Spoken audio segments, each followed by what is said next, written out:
think we should stop pretending this is enough." Those were the first words Emily Foster said that night, and even now, I can still hear how calm her voice sounded. Like she was talking about something small, not ending everything we had built. I stared at her. "What do you mean?" She didn't look at me right away. Her eyes were somewhere else, scanning the rooftop, the lights, the people, or maybe just avoiding me. "Jason Carter? You know what I mean?" she finally said. I felt something drop inside my chest. "No, I don't, so say it clearly." Before she could answer, I noticed the shift, the exact moment everything changed. People started whispering near the entrance, and then he walked in. Ryan Cole. Clean suit, confident smile, the kind of presence that made people turn their heads without even trying. Emily's body tensed slightly beside me. "I noticed, don't," I said quietly. She glanced at me. "Don't what?" "Don't look at him like that." She frowned. "Like what?" "Like I'm already gone." She didn't answer that. Instead, she let out a slow breath. "Jason, this is exactly what I mean." I clenched my jaw, then explained it. Ryan was getting closer now, shaking hands, laughing with people, acting like he owned the place. And the worst part? Emily's attention kept drifting toward him, like she was being pulled. "Jason," she said again, softer this time. "I can't keep living like this." "Like what?" I asked. "Like we're building something together? Like we're trying?" She shook her head. "Trying isn't enough." My chest tightened. It was enough before. "No," she said, finally looking straight into my eyes. "It was never enough. I just didn't admit it." Those words hit harder than anything else. "So what changed?" I asked. She didn't answer right away. She didn't have to. Ryan stopped a few feet away from us. "Emily," he said with an easy smile, like he had every right to say her name like that. She smiled back. Not the way she smiled at me. Different, brighter. And that was the moment I knew. "Hey," Ryan added, glancing at me briefly. "You must be Jason." I didn't move. "Yeah," he extended his hand. "Ryan Cole." I looked at his hand, then back at his face. "I know who you are." He chuckled slightly and pulled his hand back like it didn't matter. Emily stepped a little closer to him. That small movement felt louder than anything else. "Jason," she said quietly, "can we talk?" I let out a dry laugh. "We are talking. Not like this," she replied.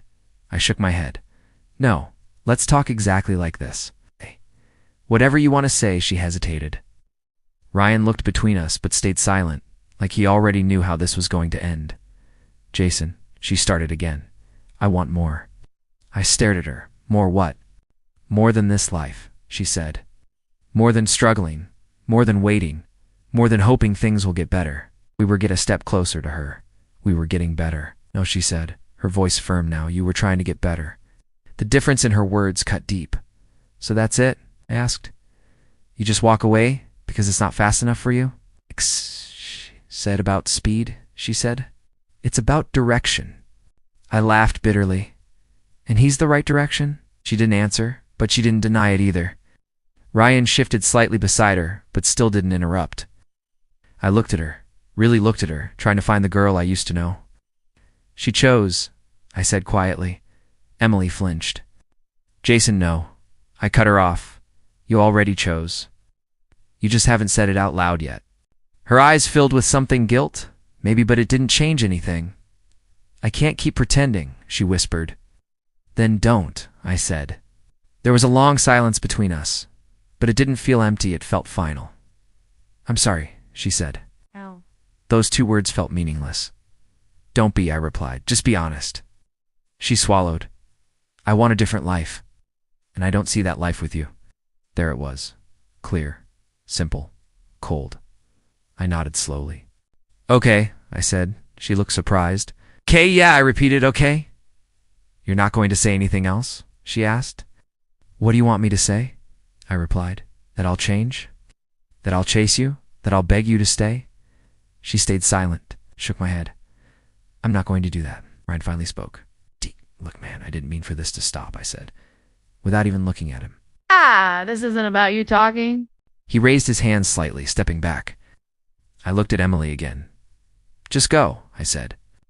Her lips parted like she wanted to say something more. "Emily," I added quietly, "you already made your decision. Don't drag it out." She hesitated for one last second. Then she turned and walked toward Ryan. Not slowly, not uncertainly. Confident, like she had already accepted that I was no longer part of her future. Ryan placed a hand lightly on her back as they moved away together. I stood there, watching them disappear into the crowd. Jason Carter. What the hell was that? I didn't need to turn to know it was Mark Reynolds. I let out a breath, exactly what it looked like. Mark stepped beside me, staring in the same direction. She just left you like that? Yeah, he shook his head. That's messed up. I didn't respond. Say something, man, Mark added. You'll get angry. Do something. I stayed quiet for a moment, then said, What's the point? The point is, she just chose some rich guy over you. I nodded slightly. I know. And you're just going to stand here? I looked at him. What do you want me to do, Chaser? Mark clenched his jaw. No, but what? I asked. He didn't have an answer. I looked back at the crowd, but I couldn't see her anymore. She's gone, I said quietly. Mark sighed. She's not worth it. I didn't respond, because the truth was, she was. At least she used to be. That wasn't love, Mark added. That was her choosing comfort. Maybe, I said. No, maybe, he insisted. You deserve better than that. I let out a small breath. Maybe I do. But it didn't feel like it.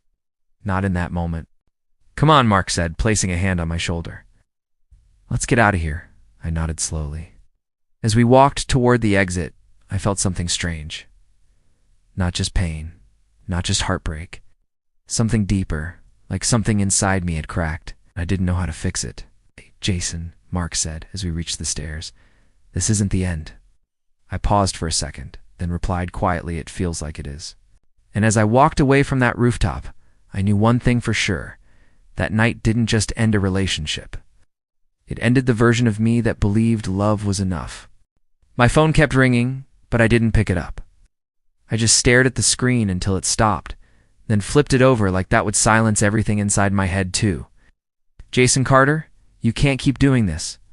My mother's voice echoed from earlier, soft but worried. I didn't answer her then, and I didn't answer now. The room felt too quiet. Not peaceful quiet. The kind that presses against your chest until it's hard to breathe. I leaned back in my chair and closed my eyes, but it didn't help. Her voice came back instantly. You're not enough. I clenched my jaw. Shut up, I muttered to myself. But it didn't stop. It never did. My phone buzzed again. Mark Reynolds. I let it ring. Then again. Oh, and again. On the fourth call I picked up. What finally, Mark said? You alive or just pretending to be dead? I'm busy. Doing what? He shot back, ignoring the world. I didn't answer. Jason, it's been days, he continued. You didn't show up to work. You're not answering anyone. Even Chris Walker asked me if you quit. I didn't quit, I said flatly. Then act like it, Mark snapped. This isn't you. I let out a slow breath. You don't get it. Then explain it to me, he said. I stayed quiet for a moment, then said, She just walked away like I meant nothing. Mark's tone softened a little. Yeah, I know. No, you don't, I said. You didn't hear it, the way she said it, like I wasn't even worth trying for. He didn't respond right away. I keep hearing it, I added. Over and over. Then stop listening, Mark said. I laughed quietly. That's not how it works. It can be, he replied. If you let it?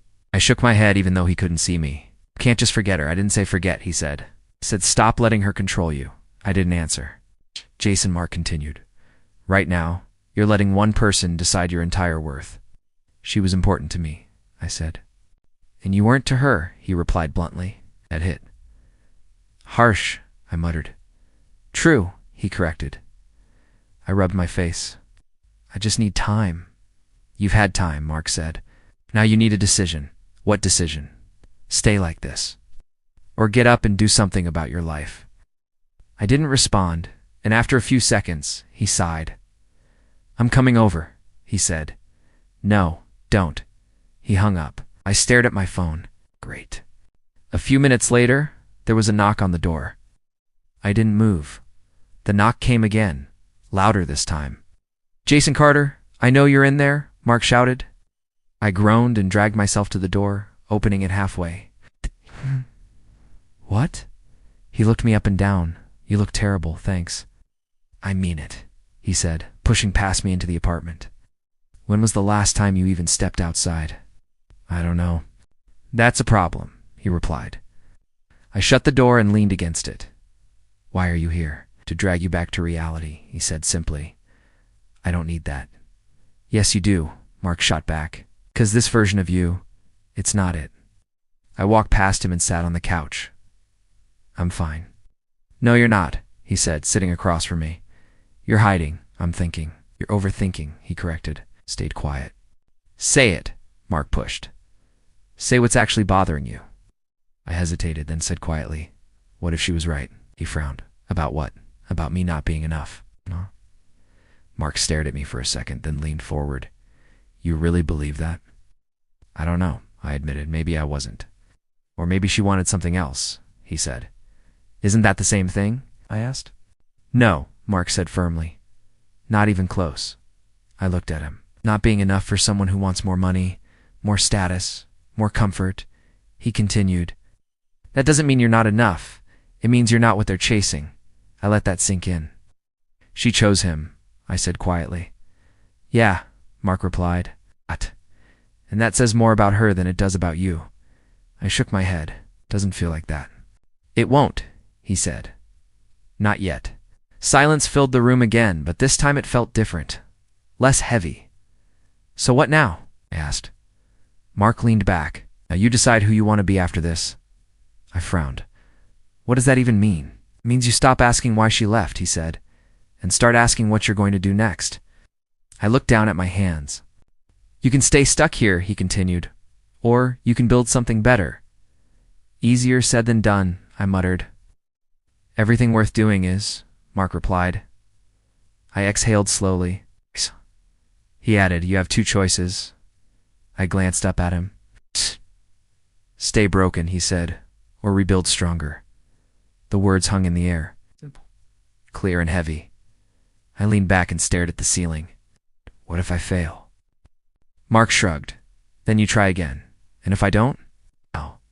Then you stay exactly where you are, he said. I closed my eyes for a moment. Emily's voice tried to come back again. You're not enough. But this time, it didn't hit the same. I opened my eyes.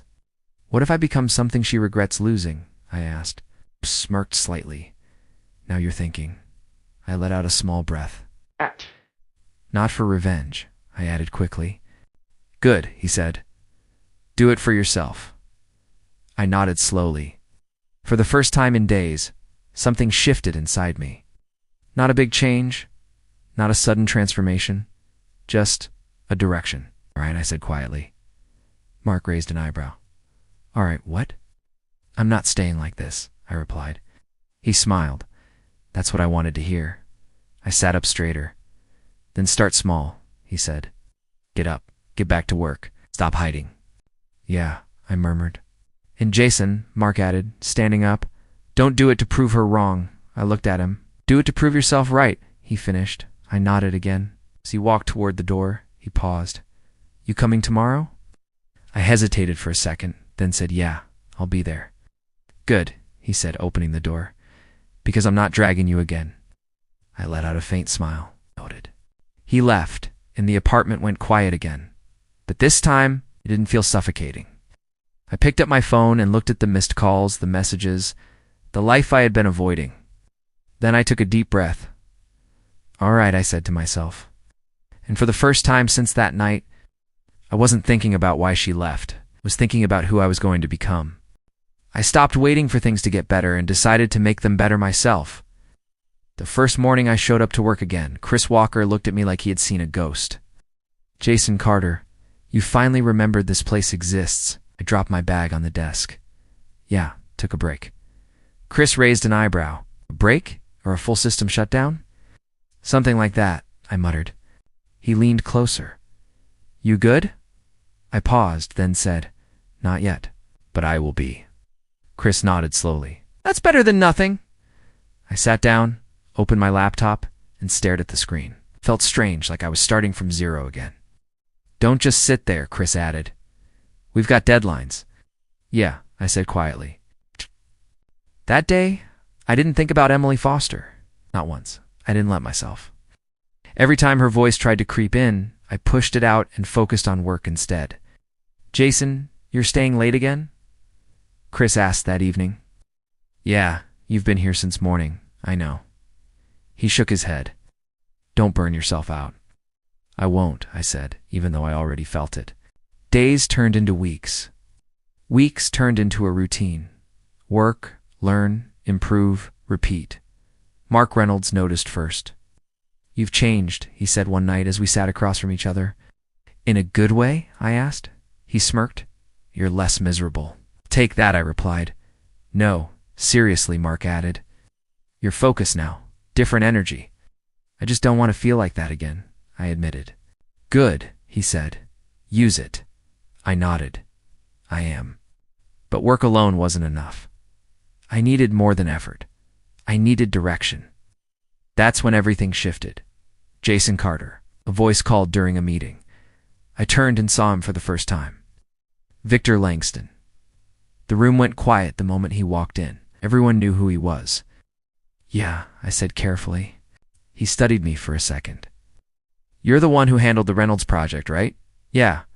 He nodded slightly. Come with me, Chris whispered as I stood up. You're either getting promoted or fired. I ignored him and followed Victor out of the room. Inside his office, he didn't sit down, just leaned against the desk and looked at me. You work a lot, he said. I do what's needed, I replied.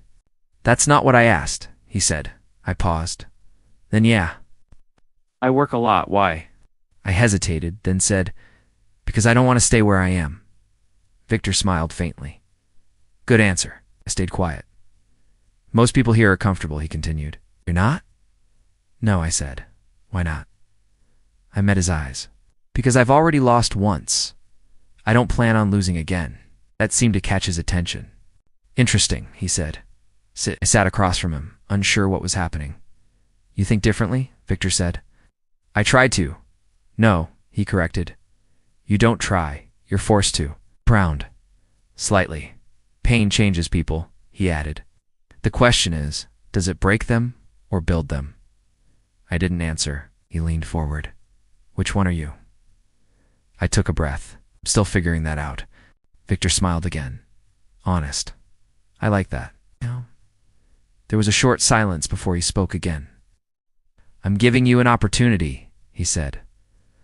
What kind? I asked. The kind that will either push you forward or expose your limits. I'll take it, I said immediately. He raised an eyebrow. You didn't even ask what it is.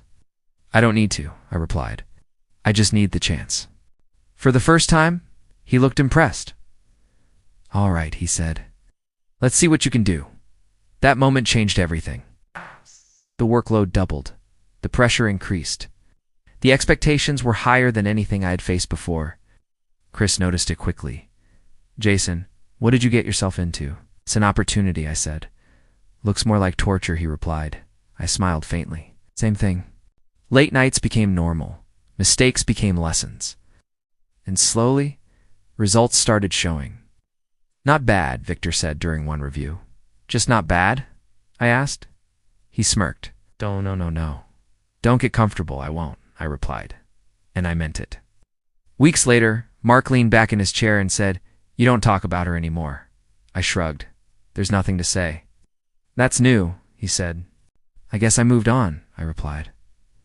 Already? He asked. Not fully, I admitted. But enough. Mark nodded. That's progress. It was. For the first time, I wasn't looking backward. I was moving forward. Then one evening, everything slowed down again, but in a different way. You're Jason Carter, right? A calm voice asked. I looked up and saw her. Sophia Bennett.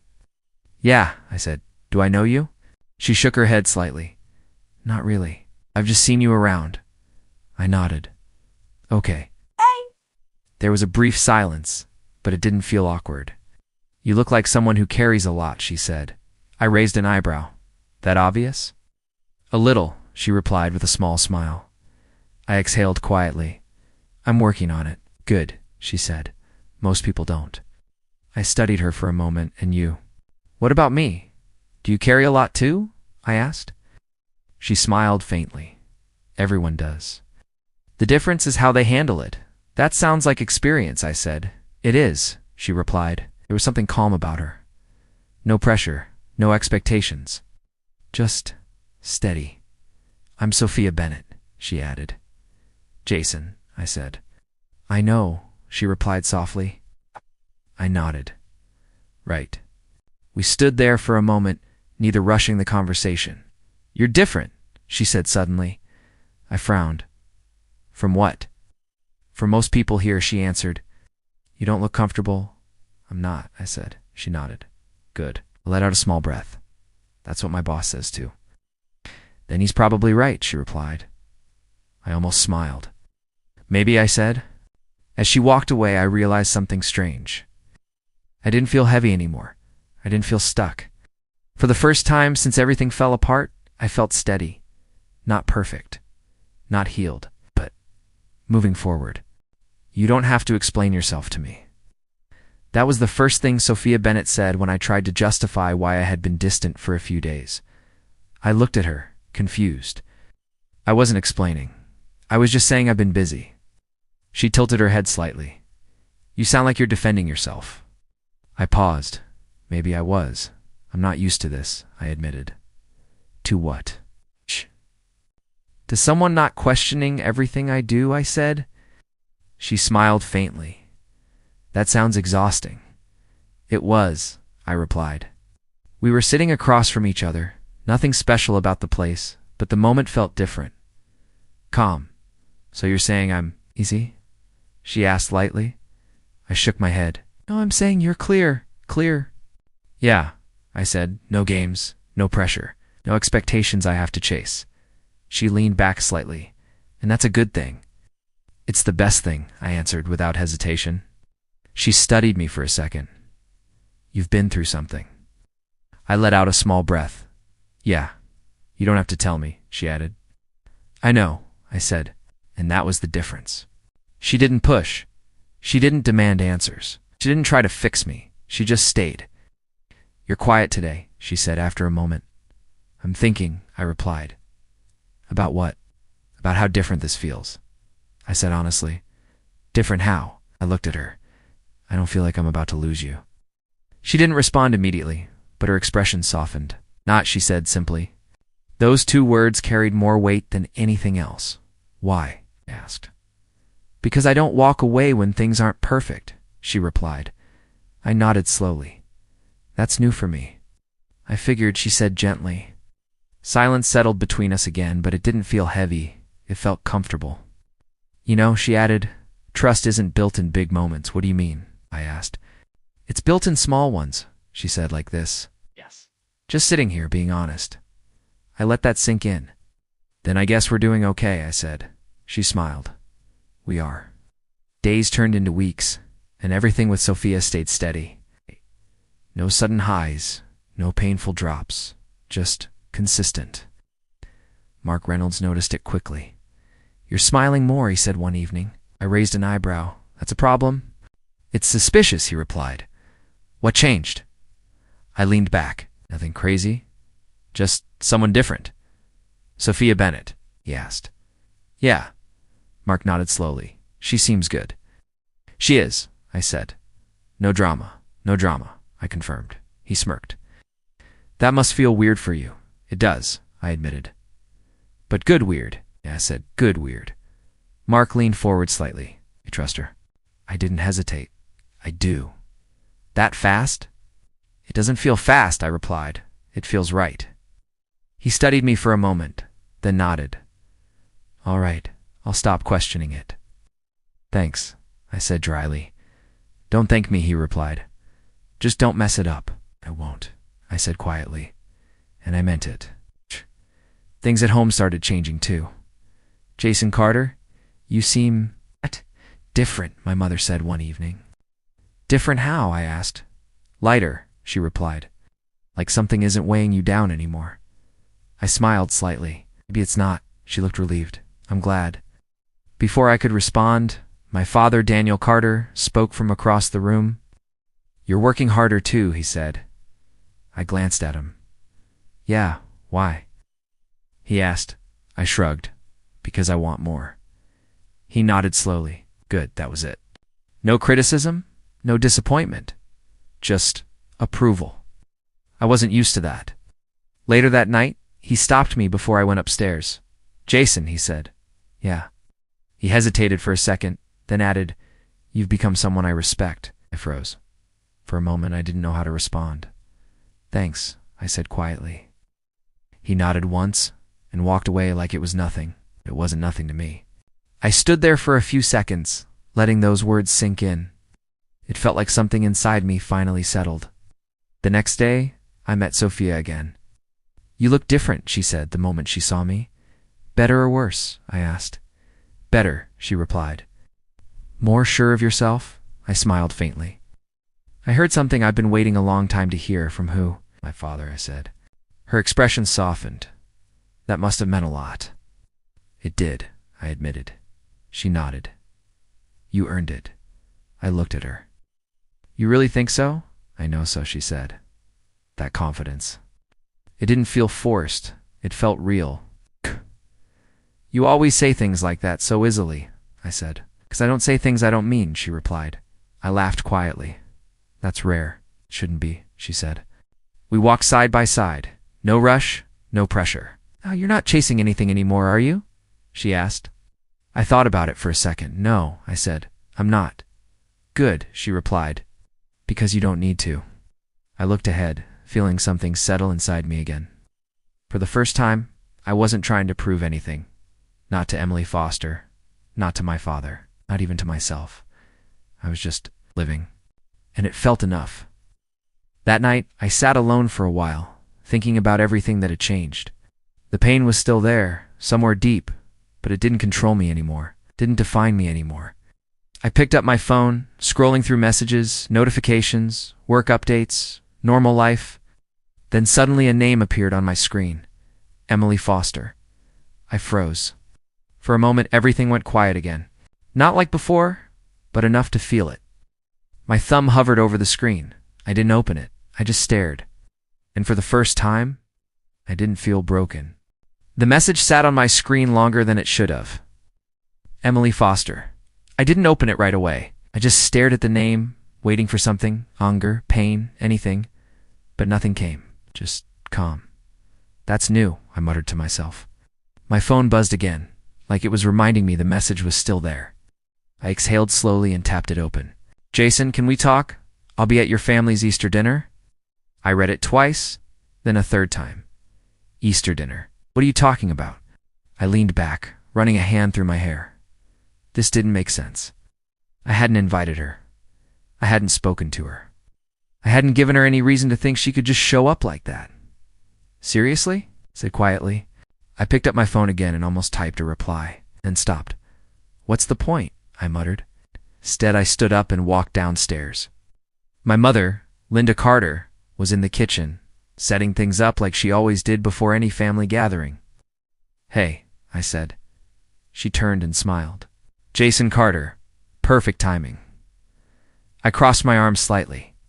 I need to ask you something. Of course, she said. What is it? Did you invite Emily Foster to Easter dinner? She paused. Just for a second. That was enough. Jason. She started carefully. She reached out to me. I nodded slowly. And she said she missed us, my mother continued. Missed the family. She wanted to come by and talk. I let out a small breath, so you said yes. She sounded sincere. She said softly. I looked at her, Mom. You know what happened? I do, she replied. But people make mistakes. I shook my head slightly. That wasn't a mistake. She didn't argue with me. I just thought. She added, maybe it would give you closure. I let out a quiet laugh. I don't need closure. She studied my face. Are you sure? I nodded. Yeah. There was a short silence between us. Then why does it bother you? She asked gently. I thought about it for a second. It doesn't, I said. She raised an eyebrow. Jason, no. I cut her off, calm but firm. It really doesn't. That was the truth, at least. Mostly. I just don't understand why she thinks she can come back like nothing happened, I added. Maybe she regrets it, my mother said. Maybe, I replied. But I didn't feel anything hearing that. Not satisfaction, not anger, just distance. Will you still come to dinner? She asked. I nodded, of course, and Emily had shrugged. She can come. My mother looked surprised. You're okay with that? I am, I said, and I meant it. All right, she said slowly. If you're sure, I repeated. I turned and walked back upstairs, my mind quieter than I expected. This should have felt heavier, but it didn't. Later that evening, I met Sophia Bennett. You look like you're thinking about something, she said the moment she saw me. I am, I replied. Good or bad? She asked. Unexpected, I said. She tilted her head slightly. That sounds interesting. I took a breath. Emily Foster texted me. She didn't react immediately. Okay, she said calmly. She's coming to my family's Easter dinner, I added. That got a small reaction. She's what? Yeah, I said. Apparently she contacted my mom and asked to come. Sophia crossed her arms slightly, not defensive, just processing. And how do you feel about that? She asked. I thought about it honestly. Always, she said. I don't feel anything, I admitted. She studied my face carefully. No anger? No. No confusion? Not really. No. Anything. I shook my head. Just calm. She stayed quiet for a moment, then nodded slowly. That's a good sign, she said. You think so? Yeah, she replied. Means she doesn't have power over you anymore. I let out a small breath. That's what it feels like. Then what's the problem? She asked. There isn't one, I said. She raised an eyebrow. Then why are we talking about it like there is?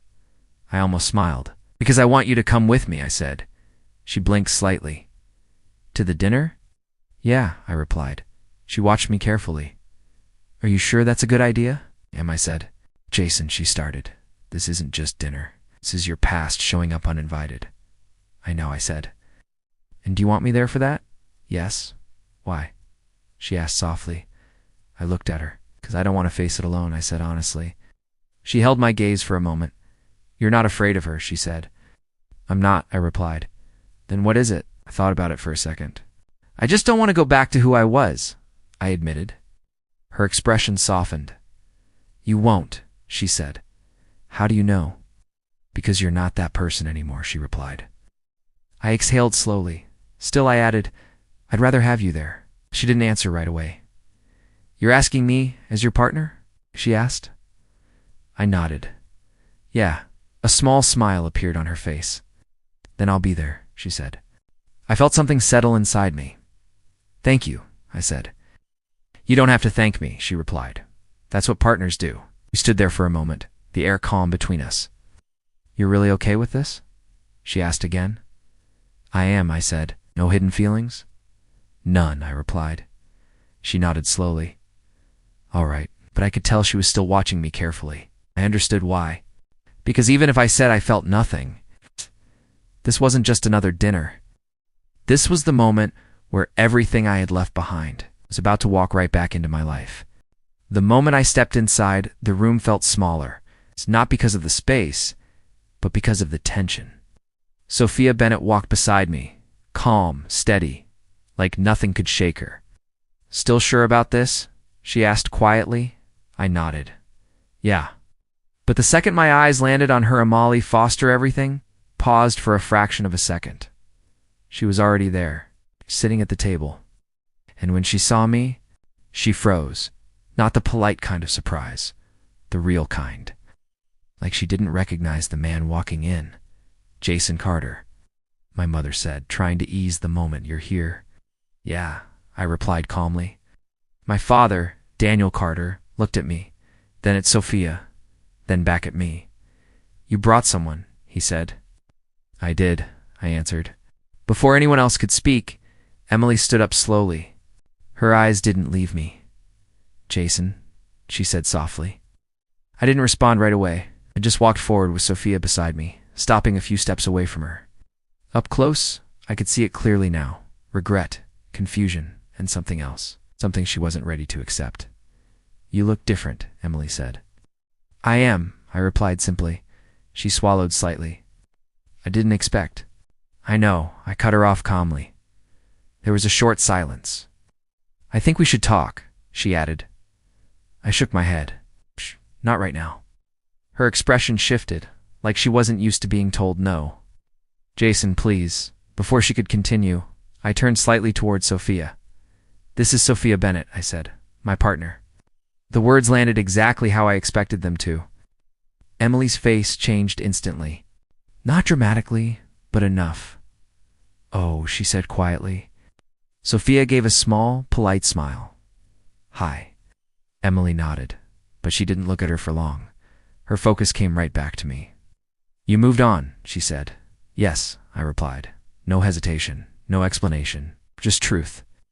The silence that followed felt heavier than anything else. My mother cleared her throat.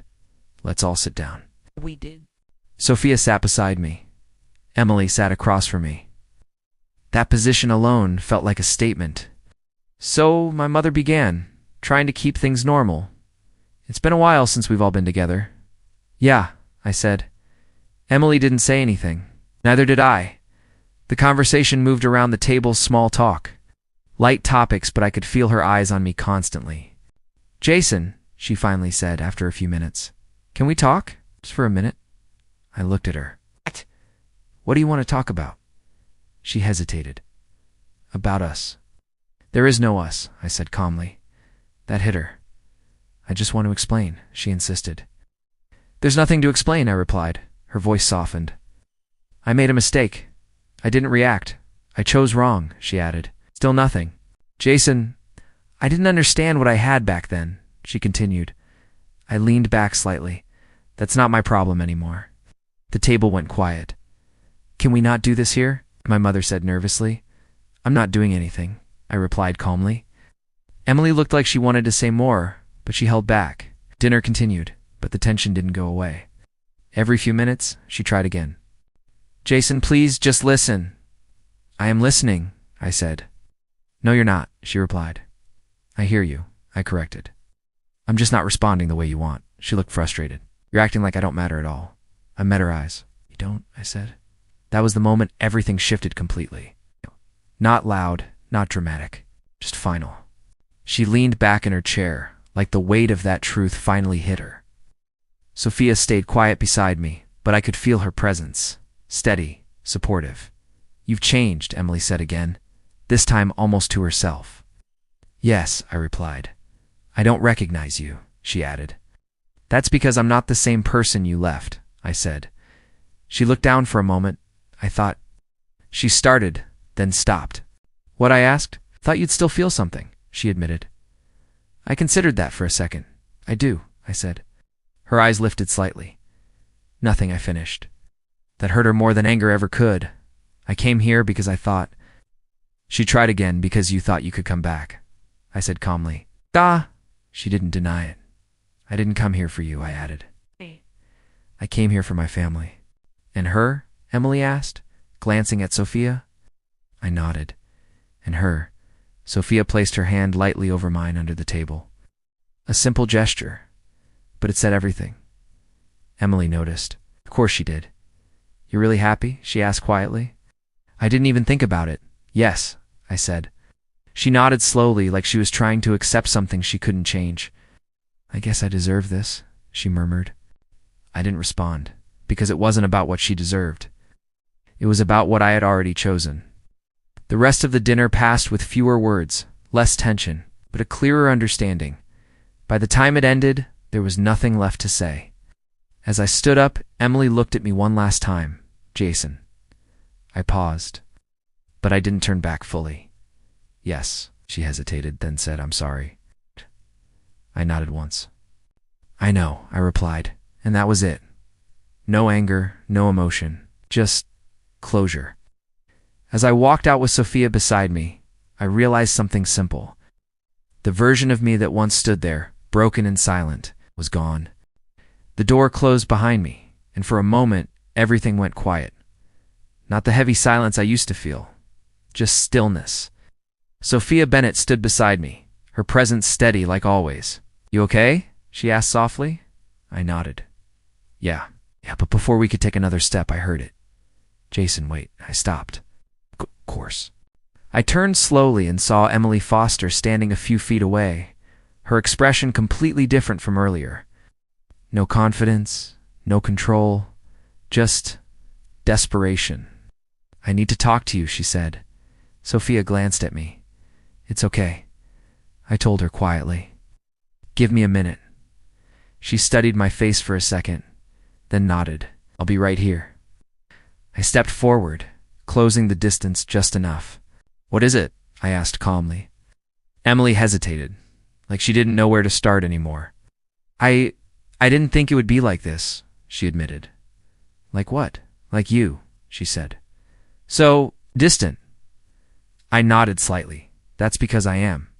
Her eyes softened, but not in a way that affected me anymore. "Jason, please," she said, her voice breaking slightly. "Can we fix this?" I looked at her for a moment. Not with anger, not with pain, just clarity. "There's nothing to fix," I said. She shook her head quickly. "No, there is. We just need to talk, to understand each other." "We already did that," I interrupted. That night, her expression tightened. "That was a mistake. It was a choice," I corrected. She looked down. "I chose wrong." I didn't respond right away. "I lost everything," she added quietly. I exhaled slowly. "No," I said. "You didn't lose everything." She looked up at me, hope flickering in her eyes. "You just lost me," I finished. And just like that, the hope disappeared. "That's not the same," she whispered. "It is," I replied calmly. She took a step closer. I didn't understand what I had back then. "I know," I said. "I thought I needed more," she continued. "More money, more stability, more everything. And now?" I asked. She hesitated. Now I realized none of that mattered. I nodded slightly. "It mattered to you then. That was a mistake," she insisted. "No," I said again. "That was who you were." Her eyes filled with emotion. "People change." "They do," I agreed. So did I. She looked at me carefully. "Then why can't we try again?" I almost smiled. "Because I changed in a different direction," I said. She shook her head. "That doesn't mean we can't meet somewhere in the middle." "There is no middle," I replied. Her voice broke. "You don't feel anything at all?" I paused for a second.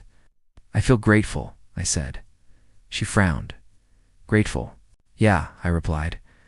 "Because what you did forced me to become someone better." "That's not how it was supposed to happen," she said quietly. "That's how it did happen," I answered. She wiped at her eyes. "I thought you'd hate me." "I did," I admitted. "For a while, and now I don't feel anything," I said. That truth hit her harder than anything else. "I don't understand," she whispered.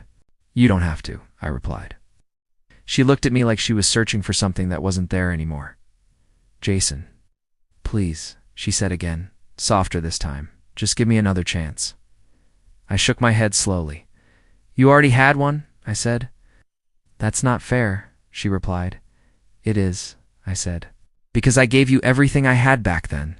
She didn't argue with that. "I was ready to build a life with you," I continued. "You walked away from that." "I didn't know you didn't want to know," I corrected. Silence fell between us again.